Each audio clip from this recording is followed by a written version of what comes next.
ফিরে আসবো কিনা আমি জানি না। মানুষ হিসাবে আমার ভুল হতেই পারে। আমি তাদের সকলের কাছে ক্ষমা চাচ্ছি হাত জোর করে। জাতির কাছে ক্ষমা চেয়ে দেশে ফিরতে চান শেখ হাসিনার বিশ্বস্ত নেতা শামীম ওসমান। জুলাই আগস্ট গণ অভ্যুত্থানে ছাত্র জনতার ওপর সরাসরি গুলিবর্ষণ করার অভিযোগ রয়েছে তার বিরুদ্ধে।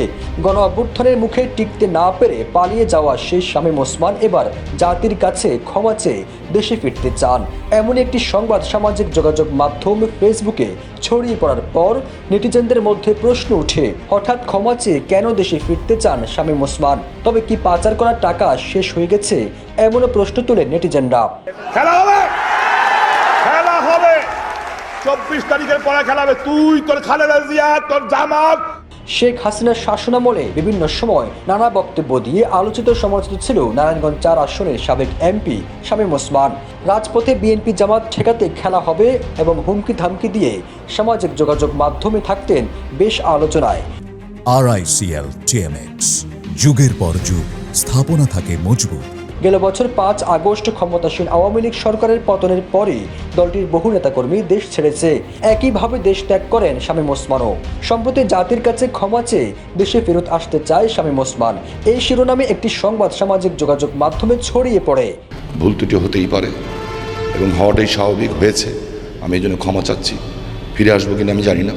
তবে রিভার স্ক্যানার টিমের অনুসন্ধানে জানা গেছে শামীম ওসমান জাতির কাছে ক্ষমা চেয়ে দেশে ফিরে আসতে চাওয়ার দাবিটি সত্য নয়, বরং তার 2023 সালের একটি ভিডিও বার্তার প্রেক্ষাপট ব্যবহার করে ওই দাবিটি প্রচার করা হয়েছে।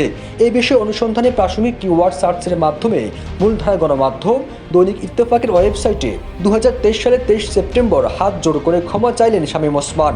এই শিরোনামে প্রকাশিত প্রতিবেদনে আলোচিত দাবিতে ব্যবহৃত ছবিটির অনুরূপ একটি ছবি খুঁজে পাওয়া যায়। মাঝদারি কবরস্থানে আমার আব্বা, আম্মা, ভাইয়া, আমার দাদা, দাদি সবাই শুয়ে আছেন। আমিও যাতে এখানে এসে তাদের সাথে থাকতে পারি।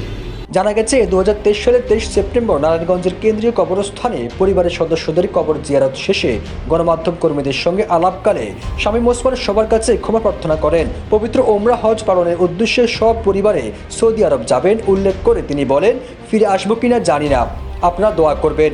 এই কবরস্থানে আমার পরিবারে অনেকেই শুয়ে আছেন, আমিও যেন এখানে তাদের সঙ্গে থাকতে পারি এই দোয়া করবেন। ফিরোজ আলম, যাই দিন।